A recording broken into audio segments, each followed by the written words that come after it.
All right, here's our video on gymnosperms. Now we had a video on angiosperms you can check out. The difference between angiosperms is angiosperms have flowers. Gymnosperms, they don't.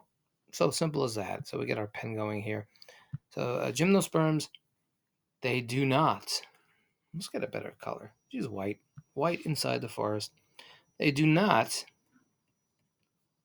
have flowers. That's the difference right there. And fruit. They don't bear fruit.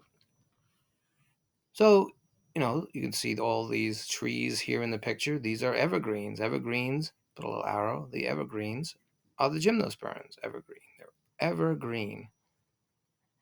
And the pines and the spruce, for example, are also the tallest and oldest trees in the world. So that's right away up here in the back. The tallest, like the redwoods, right? The redwoods, add the redwoods here. The redwoods. So the tallest and oldest, they go back way past the dinosaur times, right? Tallest and oldest. And so the one thing we should be familiar with is guess what they have? They don't have fruit, but they have cones. So there is the basics. Let's add some more to it. And by the way, the word gymno, it just means naked seed. So their seeds are naked. They're in cones.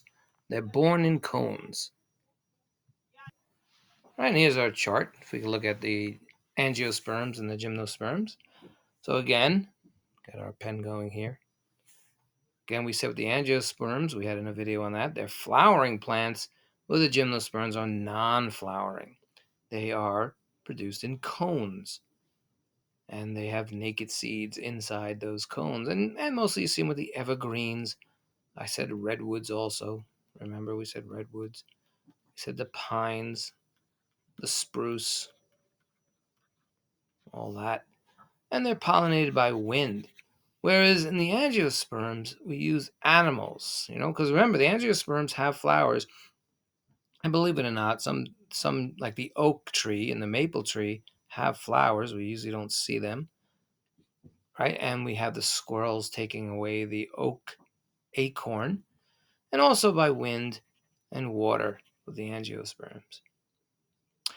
All right.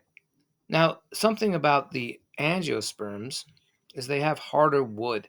So maple and oak are very strong woods, whereas the gymnosperms have a softer wood. So pine is used for indoor doors, for example. It's used in guitar, and the spruce is used in some guitars. So it's a softer type of wood. And here's some other examples here, right? Ginkgo, which has that fan shape, kind of a fan-like leaf. You might have seen the ginkgos in the forests or the woods.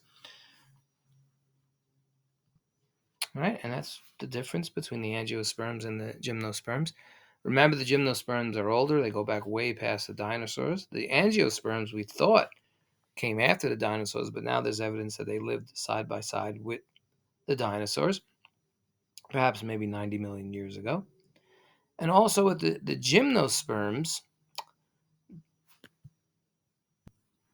the cones, for example, let's write the cones over here. The female cones are usually bigger. The female cones are bigger. Females are bigger. The female cones, that is, are bigger than the male cones. Let's get a picture of that. And like I said, they are the tallest trees in the world. This redwood, this is Hyperion, which is named after a Greek titan. Hyperion, it's about 380 feet. Let's use green, why not? 380 feet out in California. And it is a redwood. It's a redwood tree. And I believe the California just banned people from going around it. I think before you were able to visit this tree, but now you're not only able to visit it, but you probably can see it in the forest. The tallest tree living.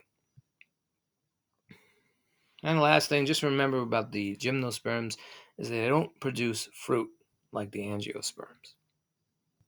All right, that's our video today.